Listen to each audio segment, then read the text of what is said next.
Buenas tardes, señores. Aquí estamos, como siempre, a las órdenes de ustedes, compartiendo hechos y opiniones. Y vamos a hablar de muchas cosas porque hay muchas novedades.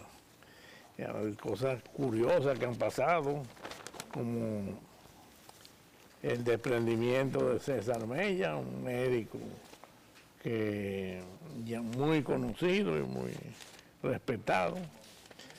También hemos visto que en esta semana se han entregado a campesinos de Valle Nuevo 51 casas, muy buenas casas por cierto, y 4 tareas de tierra a cada uno de los ocupantes de esas 51 casas.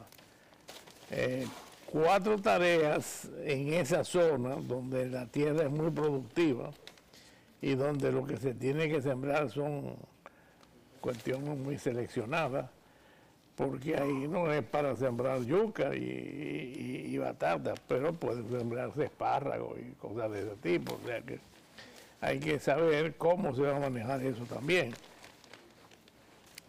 Y también hay unos, bueno, vamos a decir, encontronazos en educación. En la Secretaría de Educación, que como ustedes saben, maneja el 90% de las escuelas del país, el otro 10% es manejado a nivel de establecimientos privados.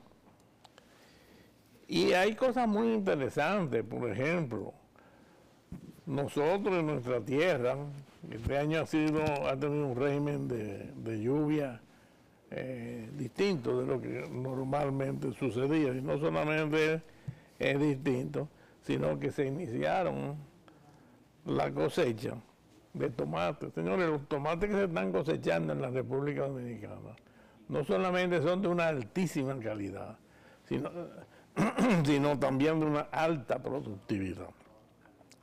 Y las latas de tomate llegan al público muy baratas.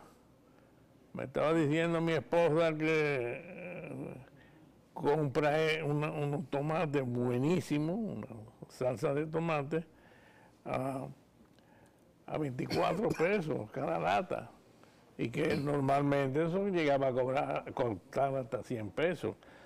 De manera que la producción es importante, a pesar de todos los pesares, y eso lo ha estado cambiando el régimen de lluvia.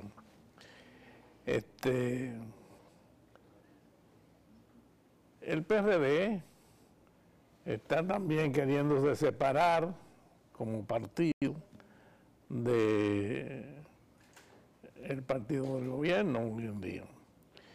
Y quieren llevar candidatos propios a la presidencia, a la Cámara, etcétera.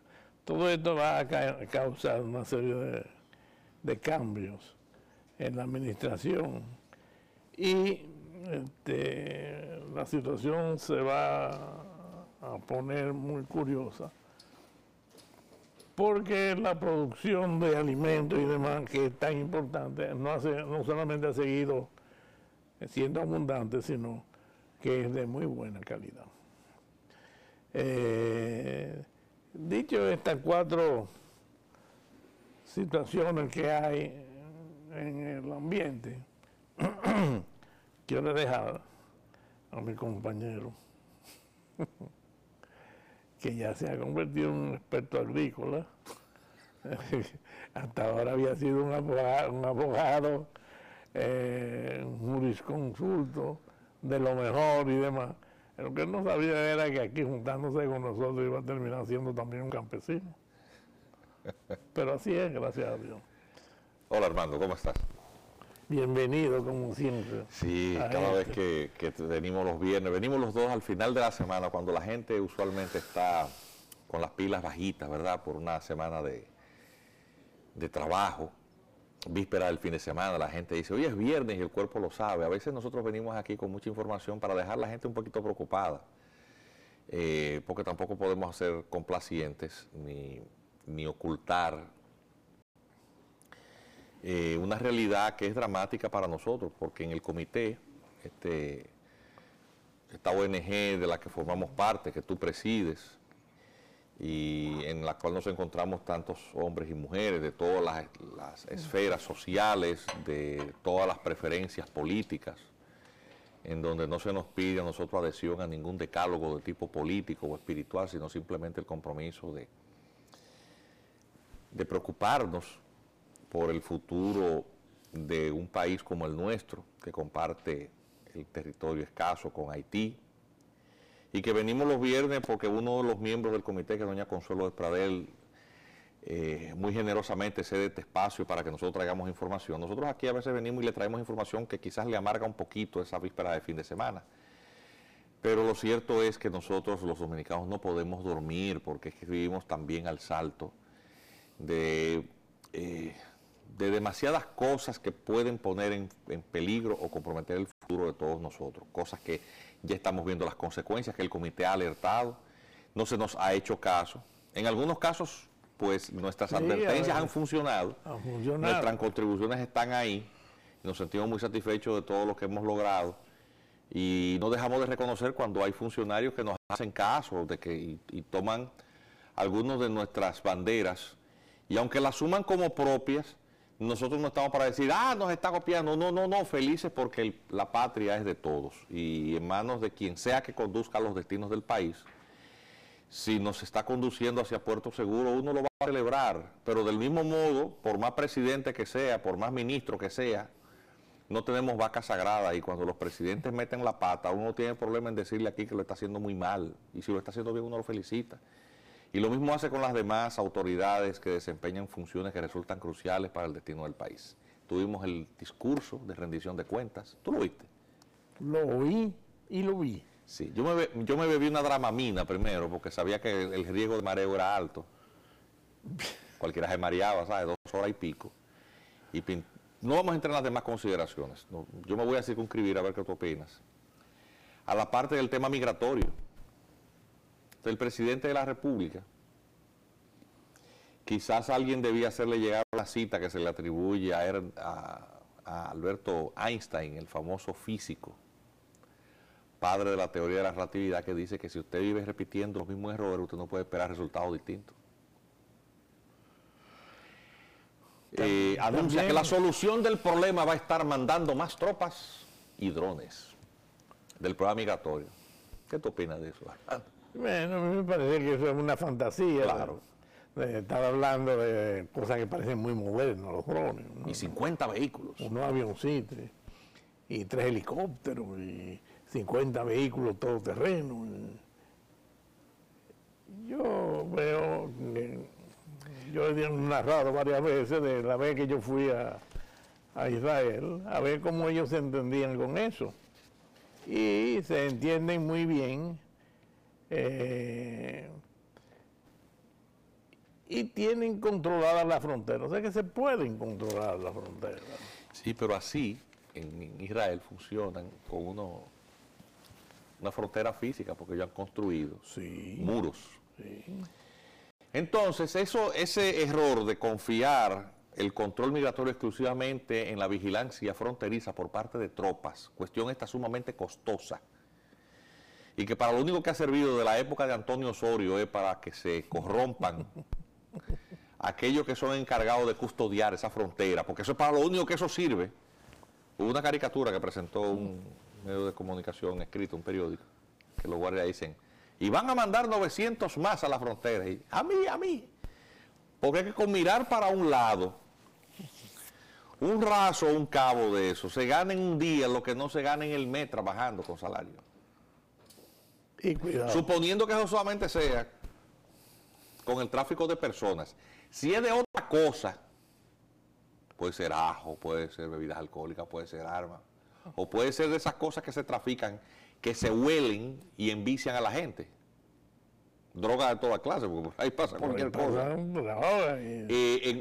una semana, una persona que mira para otro lado se gana el salario de un año. Es así. Sí. Entonces, para que veamos el tipo de pueblo que tenemos. Ya dijimos lo que es el presidente. El presidente insiste en un modelo que ha demostrado ser inoperante, estéril, pues no produce fruto alguno. Es decir, los hospitales están llenos de parturientas. ¿Quién los deja pasar con los 14 puestos de chequeo? ¿Quién es que los deja pasar, señor presidente? No es usted, ni soy yo. Son los mismos guardias que usted manda. Señor Paulino Sen, ministro, los mismos que son sus subalternos. Que en el mejor de los casos consideramos que es bueno el secretario o el ministro de área, cuando ese no va a un coronel a llevarle un maletín todos los días de los peajes. Ese es el serio. Pero eso no significa que el peaje deje de cobrarse, simplemente que no llega al escritorio del ministro o del jefe de policía, en el caso de los peajes que son de droga, de los puntos de microtráfico. O sea, la gestión buena es la del serio, que no coge los cuartos, pero lo cogen otros. Y el mal sigue igual. Entonces, señor presidente, usted ha insistido en la misma cosa que no funciona. Entonces, la alternativa, ¿cuál es la alternativa política? Vamos a poner una imagen que yo pedí que me frizaran. Mire, ese es uno de los principales candidatos de oposición. Entonces, él lo que se encontró fue poco lo que el presidente dispuso. Él dice que no, que 900 no, que tienen que ser 8.000. 800.000 lo pueden poner ahí. 8 millones, y va a mandar pasar todos los lo dominicanos mismo. para allá, seguramente así, vamos a custodiar la frontera. Seguro, así es que va a funcionar. Entonces el listín diario, vamos aquí por favor, cópiame aquí el editorial del listín, para que no digan que es uno que está criticando lo que dice un político. ¿Qué es lo que señala el listín? Déjame ver la imagen frisada ahí, que voy a leer parte de eso. ¿Cuántas tropas se necesitan en la frontera? Te dice el editorialista. Proteger la frontera del tráfico de ilícitos es una de las cruciales responsabilidades que tienen las Fuerzas Armadas, a las que la Constitución le confía en el cuidado de nuestro territorio y, por tanto, de sus fueros soberanos. Son muchas las iniciativas que se han aireado en aras de conseguir ese propósito. La última de ellas la planteó anoche en un discurso a la Nación el dirigente político y ex candidato presidencial Luis Abinader, proponiendo estacionar permanentemente unos 8.000 soldados a todo lo largo de la línea divisoria. Su intención, dice el editorial, es loable. Eso sería lo ideal si las Fuerzas Armadas contaran con infraestructuras básicas necesarias para alojar semejante cantidad de soldados, muchos de ellos con sus familias, y adiestrarlos en el manejo de enfrentamientos con los que intenten violar las leyes sin incurrir en violaciones de los derechos humanos. Esas infraestructuras que no existen ni se pueden levantar de la noche a la mañana, tendrían que responder a un plan estratégico militar que al parecer tampoco existe, porque el número de tropas es insuficiente en comparación con el kilometraje de la línea fronteriza y a menudo variable en número. En adición, y para colmo, muchos de los soldados están más pendientes de las coimas es horno, que le dan los coyotes de haitianos o contrabandistas que en cumplir su sagrada misión. En un contexto de corrupción como ese, es inapropiado mandar 8.000 tropas sin logística militar depurada a una de las zonas donde los pocos cuarteles que existen no han sido remozados ni ampliados desde la época de Trujillo. ¿Dónde entonces serían alojados? Y así sucesivamente, ya lo voy a interrumpir ahí la lectura de esto. Es para que tú veas el nivel de improvisación de la clase política. Es el que no gobierna, ya tú ves por dónde anda. Pero el que aspira a gobernar, vamos a regalar una brújula a esos políticos. Porque perdidos que están. Yo me pregunto, bueno, es el que está y el que aspira a llegar. ¿Habrá ido alguna vez a la frontera y habrá visto sobre el terreno, o se le habrá ocurrido hacer lo que hizo Trujillo cuando subió al poder, que cogió un grupo de gente y se pasó muchísimos días a caballo recorriendo toda la frontera para conocer qué es lo que había y qué es lo que no había y qué se podía hacer en términos reales? Al señor Abinader, que no tenemos nada en contra de él, salvo que nos preocupa la posición que él tuvo en su momento contra la sentencia 168, que demostró en primer lugar fue una posición que uno no entiende cuál fue el sustento jurídico de ella, pero él entró como la conga a la sentencia 168. Parecía como una persona que quería quedar bien con todo el mundo. Sí, con todo el mundo, y que evidentemente algunas de las posiciones se las escribía a otro. Cuando él hizo el acto aquel que tiró un discurso de solidaridad ahí en la UAS, en el aula magna. ¿No te acuerdas de eso, verdad? Sí, cómo no. Sí, eso es evidente. Y citó a Todorov, ¿tú te acuerdas? Sí. Intelectual ruso. Bueno. Yo le tengo hasta aprecio, sí, pero fue mi vecino sí, muchos años. Al señor Abinader y a cualquiera, a Hipólito Mejía, a cualquiera que aspire, hagan propuestas creíbles. Si ustedes quieren gobernar este país y lograr incluso que uno los apoye, tienen que decir, miren señor, el plan que yo tengo de la frontera es este, pero no más de lo mismo. Es como cuando se criticaba el clientelismo de la tarjeta Solidaridad. Sí. Entonces la propuesta de él es que la solidaridad da poco, que yo lo voy a subir a 5,000 pesos sin explicar de dónde iba a salir ese dinero. Que de por sí colapsa el presupuesto nacional. No, sí. Entonces la solución de él era multiplicarlo en el... O sea, oye la solución. Para el dolor de cabeza, yo propongo la decapitación de todo el mundo. Ya, no le duele. Claro, no, porque no va a haber cabeza que duela. No. Para la solución de la frontera, cuyo principal mal es su porosidad debido a la corrupción y al contrabando. Entonces yo propongo que se corrompan más gente. Porque eso en el fondo, es que no lo dice solamente el editorialista del Listín Diario. Preséntame esta, mira, esto es del Día, del periódico El Día, que señaló una realidad que no hay que ser estratega militar para verla.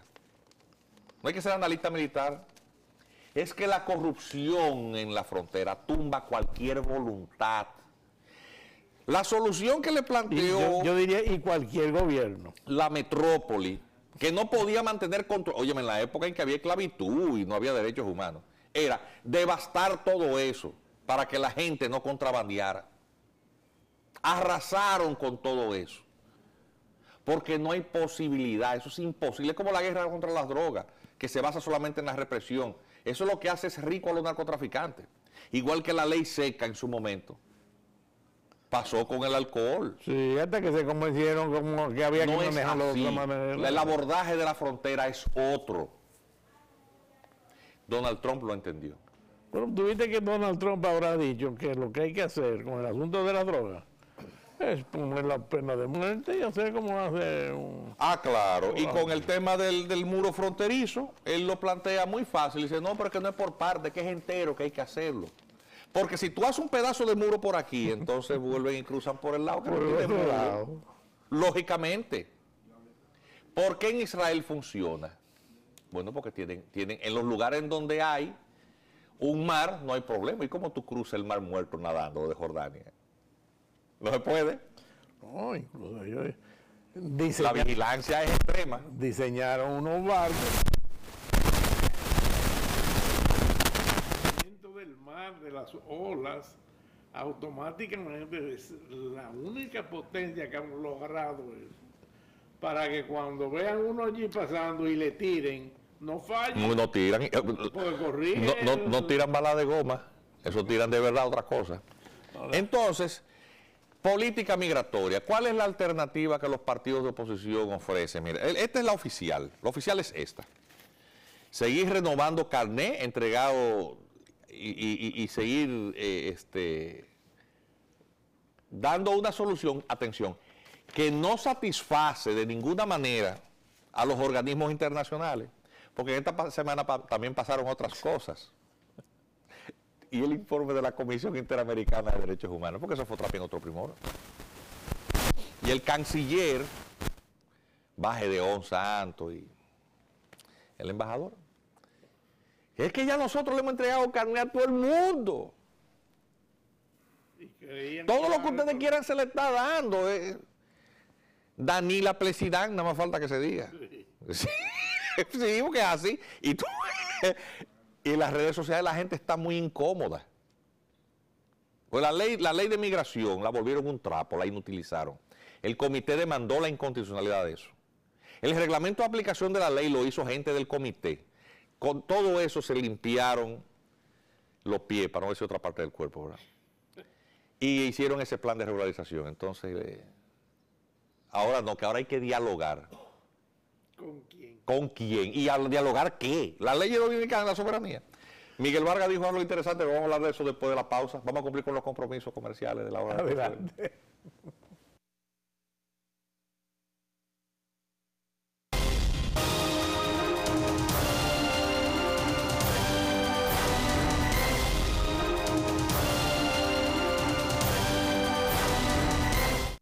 Armando, Bueno, aquí estamos de regreso con todos ustedes. en esta parte final, ¿qué tú crees? Y le dedicamos un par de comentarios al diálogo que proponen en la Comisión Interamericana de Derechos Humanos.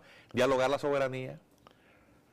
Es que a nosotros, de fuera vienen intereses de todo tipo, vienen aquí a decirnos a nosotros lo que tenemos que hacer en todo y hacer lo que a ellos les interesa, no lo que nos interesa a nosotros. Y generalmente lo que nos interesa a nosotros es completamente contrario a lo que les interesa a ellos. Sí, pues la Comisión Interamericana de Derechos Humanos en esta semana invocó el diálogo entre la sociedad civil y el gobierno dominicano para solucionar los conflictos derivados de la migración. Es decir, ellos lo que quieren es que todo se negocie, no que se aplique la ley ni la Constitución, eso hay que aplicarlo si nosotros queremos. Al contrario, el país reclama aplicación de la ley, que es lo que el gobierno tampoco está haciendo, porque no aplica la ley.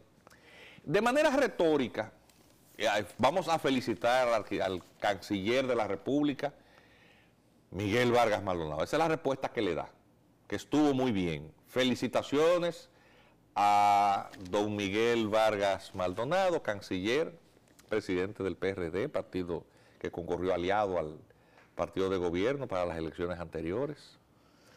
Y él dice que no, que nadie tiene que decirle a la República Dominicana cómo aplicar sus leyes migratorias. Muy bien. El detalle es que él es canciller de un gobierno que dice que va a aplicar un mejor control migratorio, pero entonces nombra, felicitamos en el anterior programa, vamos a felicitar de nuevo, a un traficante de ilegales. Señor Bocio, qué suerte tiene usted. Yo cuando vi... ¿A qué santo será que el señor Bocio le pone su vela? No, santo no. A un papabocó. ¿Cómo tú así? Pero no, un hombre con suerte. ¿Tú no lo has visto?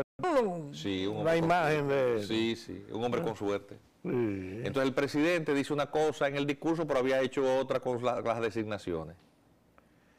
Y ya ustedes ven lo que es la política oficial. Y ya tú ves lo que dice un candidato de oposición.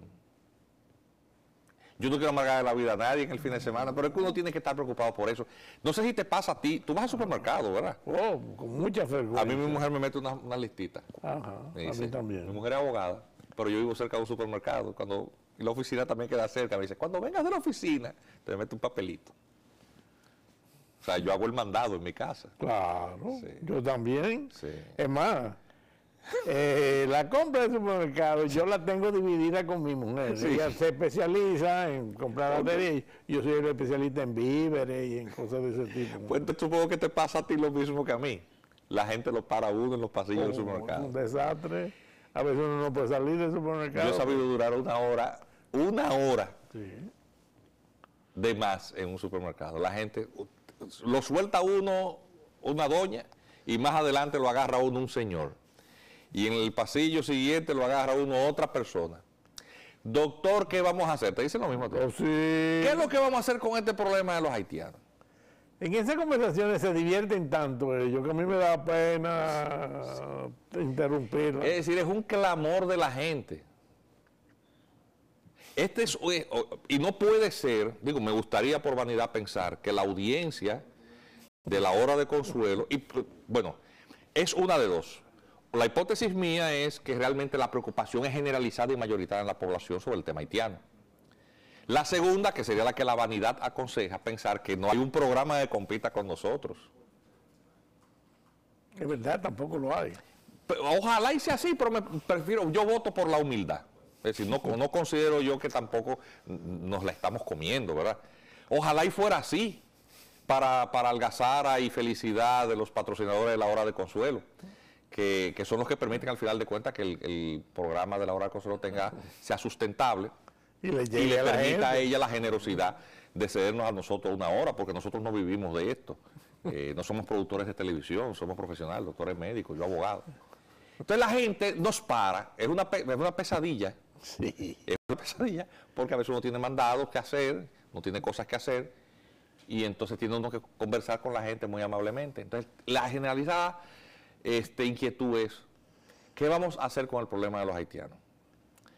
Evidentemente que algo le llegaría al presidente de la República, porque él le dedicó esos comentarios de decir que él va a seguir insistiendo en la errónea política migratoria que lleva su gobierno, ¿verdad? Pero yo no alcanzo a ver qué es lo que va a pasar después. Porque lo cierto es que el discurso, que una parte de la población no se bebió la Dramamina y se mareó, otra que no bebió la Dramamina lo escuchamos sin estar mareado, no alcanzamos a ver, más allá del acomodar un discurso, pintar una realidad en la que se soslayaron muchísimos temas. O sea, se pasaron por alto temas importantes. Que ni se trataron. Pero con respecto a lo que sí se trataron, lo cierto es que no brinda una visión clara de Estado. Con el tema migratorio no ha sido así. Y lo decimos, y no somos opositores del gobierno, a nosotros no nos importa quién esté gobernando. No. Ni queremos ningún empleo público, ni nada de esa cosa. Que nadie se le no estamos atrás de eso. Pensar en nada de eso. Pero lo cierto es que yo no alcanzo a ver para dónde es que vamos. A uno le llegan muchísimos videos de gente que va, por ejemplo, me llega un video ayer de una persona que le está diciendo frente evidentemente a un teléfono móvil, dando un testimonio de cómo él se sentía discriminado en su propio país, porque él tuvo que llevar a inscribir su niña a una escuela pública y le pidieron tantos papeles que él no tenía en el momento con respecto a acta de nacimiento y eso, que la niña estaba entrando fuera de ciclo, que se le dificultó muchísimo lograr que la niña ingresara en esa escuela pública, una niña dominicana, hija de dominicanos. Pero él se le queja a la directora del plantel, pero todos estos niños haitianos, todo eso que usted me está pidiendo, a mí esos niños usted eso le exige. Y supedita a la entrega de papeles que ellos entren. No, nosotros tenemos instrucciones de no pedirle ningún papel a un haitiano. Dice, pero el derecho a la educación de mi niña dominicana se vio afectado. Y le pasó lo mismo también cuando tuvo que ir a un hospital público y tenía que tomarse unas placas de radiografía. Y como él no era un hombre pobre, no estaba asegurado, no tenía el carnet del SENASA, no podía, bueno, era un trámite burocrático muy laborioso que le autorizaran la placa de radiografía, pero él veía que estaba la fila frente a la unidad de rayos X llena de haitianos. Él dice, bueno, y a todos estos, ¿ellos tienen seguro? No tienen papeles, no. Pero ¿y por qué a ellos sí se les facilita hacerse esa prueba radiológica? Simple rayos X. Y a mí que soy dominicano, que tengo mi cédula, pero no tengo el carnet del seguro, a mí me la ponen en China. Ah, porque las instrucciones que hay del Ministerio de Salud es que a los haitianos no se les pida nada. Dice, a los dominicanos sí se nos pide, a los haitianos no. Entonces, eso es lo que uno reclama aquí. Y lo reclamamos desde el comité. Las voces, somos quienes venimos los viernes, que sacamos tiempo para esto, pero somos muchísima gente. No vamos a hospitales públicos porque tenemos la fortuna, eso es una suerte, de no tener necesidad de ir a un hospital público. Nosotros estamos reclamando por los que usan eso, que son los humildes. Los humildes que votan paradójicamente por esos políticos que comprometen en sus políticas públicas, cuando son gobierno, esos recursos. Y una forma de hacer política clientelar, populista, clientelar, te da un carnecito que te sacan, le sacan al pobre 10 veces lo que le dan en una tarjetica de esto. Ese nivel, ese ciclo de ignorancia, arrea como si fuera ganado. Esa población cautiva, ese voto seguro de la gente que vota por lo mismo. Y, lógicamente, discursos de rendición de cuentas que dicen que ese modelo sí reduce la pobreza. ¿Cómo tú vas a decir que ha sacado 1 millón de personas de la pobreza? Y el año anterior 1 millón más. Y el otro dijo que 1 millón más. Tú sumas los dominicanos sacados de la pobreza según los discursos presidenciales de año tras año, de este y de los anteriores. Y aquí han sacado de la pobreza como a 40 millones de gente. Así mismo, ¿eh? Entonces tú te preguntas, pero esa maravilla de política económica, ¿cómo es que funciona tan bien? Entonces resulta que un país, y que está tan bien económicamente, que tiene que buscar prestado para pagar los intereses de los otros préstamos, todavía yo creo que a eso se le dice que el país está medio quebrado. Pero vivimos en esa burbuja. Vivimos en una burbuja. Sí, Porque además de todo el dominicano, que y cada día peor, ¿eh? es la Más cosa grande. más maravillosa, el dominicano. Oye, eso ya hasta se ríe, pero aquí nosotros no vivimos riendo. Sí. Estuve en La Vega, en el Carnaval de La Vega, la alegría de la gente. Cómo la gente hace sus disfraces de carnaval en La Vega y gasta en un disfraz de carnaval para olvidarse de sus penas 40 y 50 mil pesos, y esa persona humilde que hace ese disfraz anda en una pasola que no vale 20 por el orgullo de decir que su disfraz fue más bonito y compartir ese momento de alegría en carnaval. Eso es la maravilla de la dominicanidad, que aquí nosotros de nuestras desgracias nos reímos y tratamos de acomodar, y trabajamos muchísimo. El país produce mucha riqueza, pero hay una claque política que circula en todas las organizaciones que está siempre en lo mismo. Y en convertir en cada una de esas necesidades insatisfechas en una ocasión de negocio y de crear una imagen publicitaria o de promoción de que lo que se está haciendo es la lucha contra la pobreza. Y realmente no es más que la prolongación de esa pobreza y la causa de enriquecimiento de hacer negocio Con la pobreza. con esa pobreza. Analfabetismo, bueno, muchas contratas para los compañeros, construir escuelas, aunque esté mal construida. La República Digital, vamos a comprar muchas computadoras, muchas comisiones ahí. Oh, sí. La inseguridad, el 911, lo que deje cuarto. ¿Quién será el que representa a Todo el mundo hace negocios, más sobrevaluado. El problema eléctrico, Punta Catalina, no importa que tú la hagas costando 10 veces más de lo que debía salir. Que hay corrupción, no importa, mareamos el expediente. Sí, pero que tú tienes que hablar de la corrupción, no hay que mencionar nada de eso, así que estamos muy bien. ¿Tú entiendes? Entonces, de eso es que nosotros hablamos en el comité. Sí, ustedes se van a robar esos cuartos como quieran, pero algunas cosas no hay por qué hacerlas tan mal, principalmente porque usted va a terminar comprometiendo el futuro del país, los futuros posibles del país. Cuando usted importa se hace la vista ahora con el programa migratorio, usted importa a una población foránea, usted fractura la identidad nacional. Usted tiene una política educativa en la cual pusieron a los niños en algunas escuelas públicas, dibuja al niño chiquito de primaria, dibuja la bandera dominicana y la bandera haitiana. Yo quisiera saber para qué usted le deforma la mente a un niño diciendo que es equivalente a aprenderse a dibujar una bandera extranjera, principalmente de un país que es una amenaza para nosotros y del cual nos independizamos. ¿Cuál es el sentido de eso? ¿Sabías eso, verdad? Sí, claro. Que en los programas del Ministerio de Educación, dibuje la bandera, a niños de 7 años, de 8 años, dibuje la bandera haitiana a un niño dominicano. Bueno, no sé, para que se internacionalice. Dije, no. Sí, porque ese es el discurso de la globalización. Sí.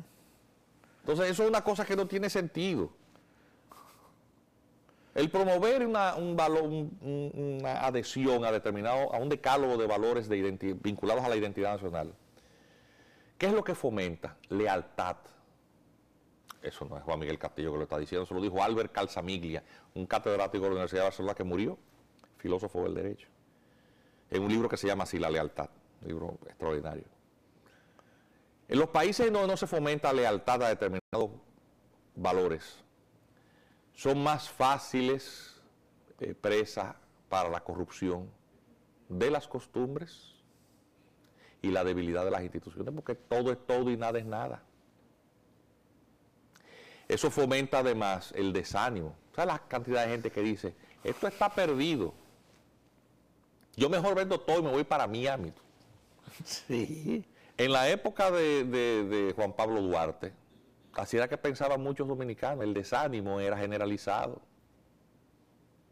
Cuando llegó un ejército de ocupación a ocupar una ex colonia que no tenía ni ejército, ni armamento, ni apoyo de nadie, es muy pobre, sobrepasada en número por esta horda bien armada, porque había quedado con todo el armamento de los ejércitos napoleónicos. Boyer lo primero que hace es decretar incluso que los dominicanos no tenían derecho a usar el español, tenían que hablar en francés, de la noche a la mañana, que no podían ni ejercer el comercio. Tuvimos una actividad el lunes, la noche antes del 27 de febrero. No podían ir a la iglesia. No podían ir a la iglesia, se confiscaron todos los bienes de la iglesia. Ese es el memorial de agravios. Y José Checheco, que tuvimos una actividad muy bonita el lunes,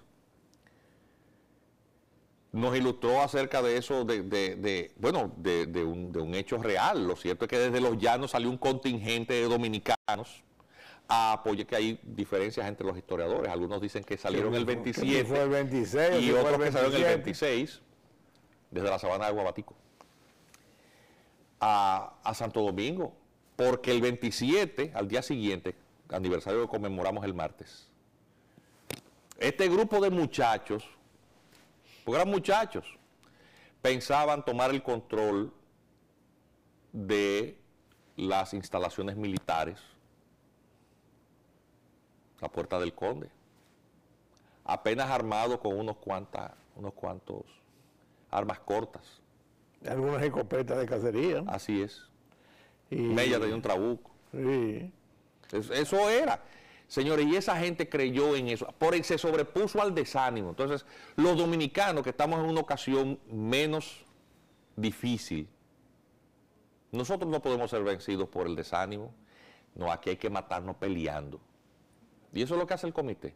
E invitarlos a todos ustedes a que nos acompañen los viernes a eso, porque las batallas por la libertad y la autodeterminación y de la soberanía ahora se luchan en otros escenarios, en escenarios jurídicos, en negociaciones. Y yo creo que aquí hay muchísima gente que todavía nunca ha ido a Los Llanos, donde estábamos diciendo que si fue el día antes, que se declaró, donde hay en el parque, cuando ustedes lleguen, ahí en la esquinita, un cañoncito, que dicen que fue el que se disparó declarando la independencia.